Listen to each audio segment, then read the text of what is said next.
Russia is weighing in, and the message is unmistakable. President Vladimir Putin says the million-strong marches across Iran reveal the country's true reality, not the chaos portrayed by foreign critics.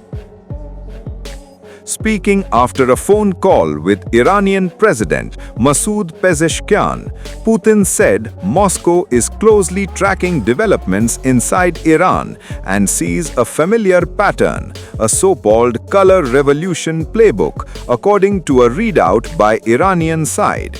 Putin acknowledged that long-term, unjust sanctions have created real economic and social pressure, but he drew a sharp line between peaceful protest and what he called organized riots and violent disorder, stressing that attacks on state institutions, religious sites, and security forces bear the mark of foreign backing. According to Putin, the participation of millions of Iranians in nationwide rallies backing their system and leadership clearly reflects the real conditions in Iran. President Pezeshkian went further, flagging a direct US-Israeli role in what he described as terrorist riots that hijacked legitimate economic protests. He said Iran's people-centered approach aims to address public demands while resisting pressure from cruel sanctions. Both leaders reaffirmed deepening Iran-Russia ties from energy and trade to infrastructure and power generation, with joint projects advancing steadily.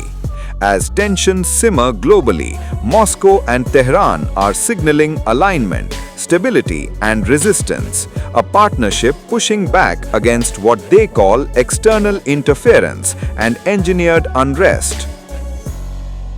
The war drums are beating across the Middle East, and Moscow is now on the front line of diplomacy. In a high-stakes power move, Russian President Vladimir Putin has spoken directly to Iran's President Masoud Pezeshkian as tensions threaten to spiral into a full-scale regional war. The Kremlin says the message was clear: de-escalation before the region explodes. But this was no isolated call. Just hours earlier, Putin was on the phone with Israeli Prime Minister Benjamin Netanyahu, placing Russia at the center of a dangerous geopolitical triangle: Israel, Iran, and the wider Middle East. According to the Kremlin, Putin laid out Russia's firm position: political and diplomatic solutions must replace missiles, airstrikes, and retaliation. Moscow is pushing hard for dialogue, stability, and security, even as the region teeters on the edge. This is crisis diplomacy under extreme pressure. With Washington watching, Tehran on edge, and Israel on high alert, Putin is positioning Russia as a mediator, a power broker, at a moment when one wrong move could ignite a regional inferno. The leaders have agreed to stay in constant contact, because in this volatile standoff, silence is deadly, and diplomacy may be the last line before war. As Iran burns in its biggest protests in years, a hidden diplomatic channel has emerged, revealing how close the region may be to war. Days before nationwide protests erupted across Iran in late December, Israeli officials quietly sent a message to Tehran through Russia. According to diplomats and regional officials, Israel assured Iran it would not launch strikes if it were not attacked first. Iran responded through the same Russian channel, agreeing it would also refrain from a preemptive attack. The exchange was extraordinary given the deep hostility between the two rivals, who fought a 12-day war just months earlier. The back-channel communication highlighted Israel's effort to avoid being blamed for escalating tensions with Iran. At the time, Israel was preparing for a major military campaign against Hezbollah, the Iranian-backed militia in Lebanon.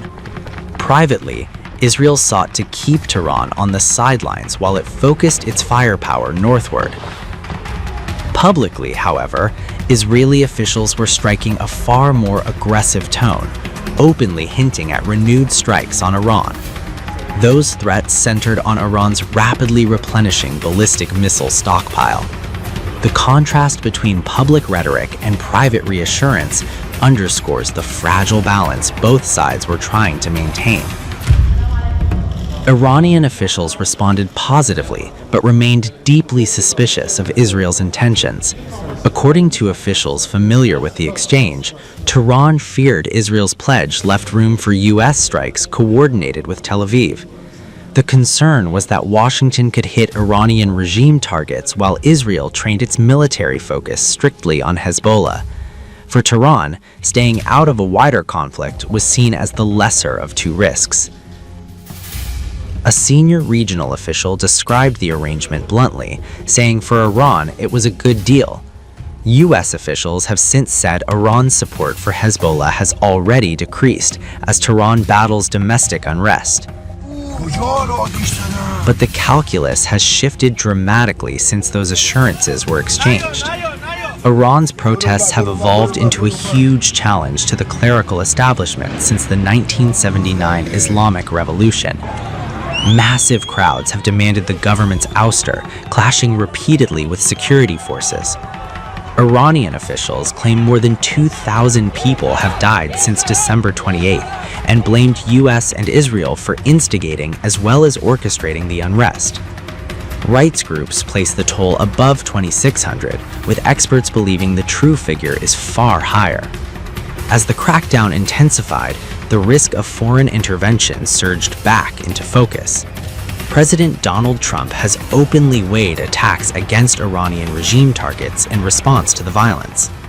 Iran is on my mind when I see the kind of death that is happening over there, we think. So we're going to get some accurate numbers. I'll have it in about 20 minutes. We'll get some accurate numbers as to what's happening with regard to the killing. The killing looks like it's significant, but we don't know yet for certain. I'll know within 20 minutes. So, and we'll act accordingly. That U.S. airstrikes, if it comes to that, will have the result of protecting the protesters. Well, you never know, do you? You never know. Do you think it's... So far, my track record's been excellent, but you never know. Do you think it's going to be something kinetic like that, or more like cyber, or... Well, I can't tell you that. I know exactly what it would be. We have to make a decision. Certain. But I can't be, obviously, I can't be telling you. Timeline? Yeah, timeline. That it will retaliate in the instance of U.S. strikes against U.S. assets in the Middle East.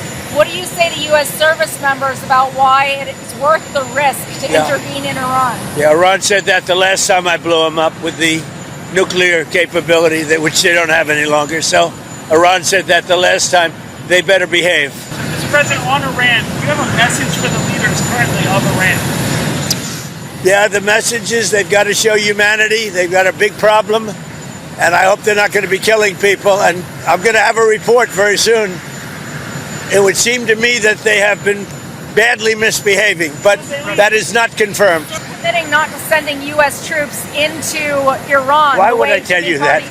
Why would I don't talk about military strategy with a reporter, you know, even though I do like the Financial Times. Are you consulting with our allies regarding Iran? What are they telling you, and why do you think the Iranian... Well, I'm not going to tell you what they're telling me. I don't tell you what they...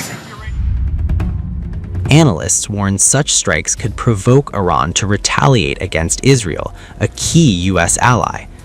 A senior Iranian official told Reuters that any attack would trigger retaliation against U.S. military bases across the Middle East.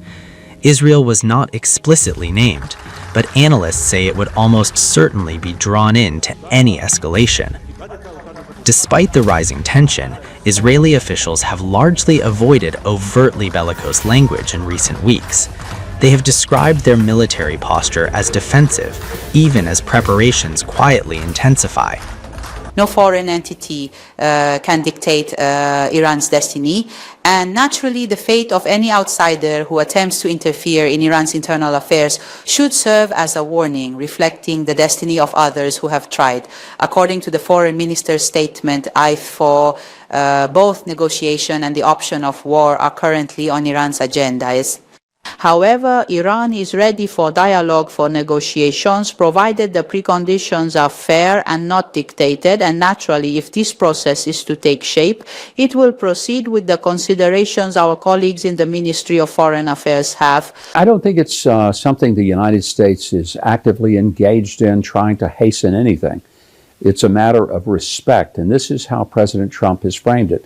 He certainly wants there to be recognition that the government of Iran should not murder its own people, should not injure them and hurt them because they're protesting. They have a right to protest, and they're protesting about legitimate things. I don't think that right now the U.S. or Israel is making plans to engage.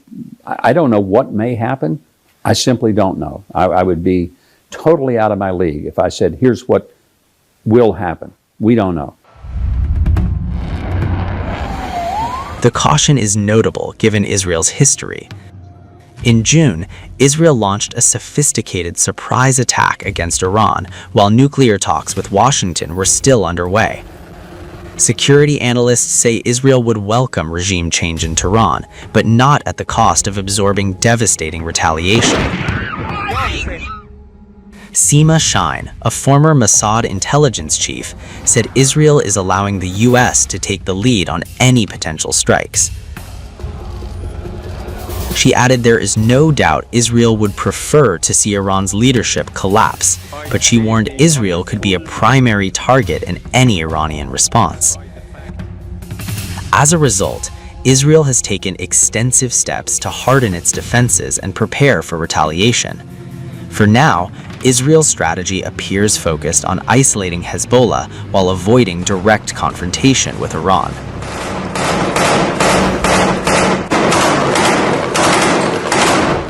The most recent Israel-Iran message exchange reportedly occurred in late December. It came shortly after Iranian Foreign Minister Abbas Araghchi visited Moscow. Russia's role as intermediary is not new. Moscow has repeatedly sought to position itself as a broker between Israel and Iran.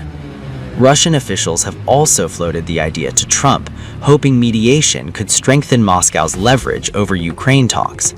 According to a Russian academic close to senior diplomats, Trump rejected the proposal. He reportedly told Moscow to focus on Ukraine first. It remains unclear whether Washington was aware of the December back-channel discussions. Israeli public broadcaster Kan reported that Prime Minister Benjamin Netanyahu recently asked President Vladimir Putin to relay messages to Iran. Those messages stressed Israel did not intend to attack. Neither Netanyahu's office nor the Kremlin responded to requests for comment. As Iran's streets remain in revolt and Washington weighs its options, the private understandings of December face their greatest test.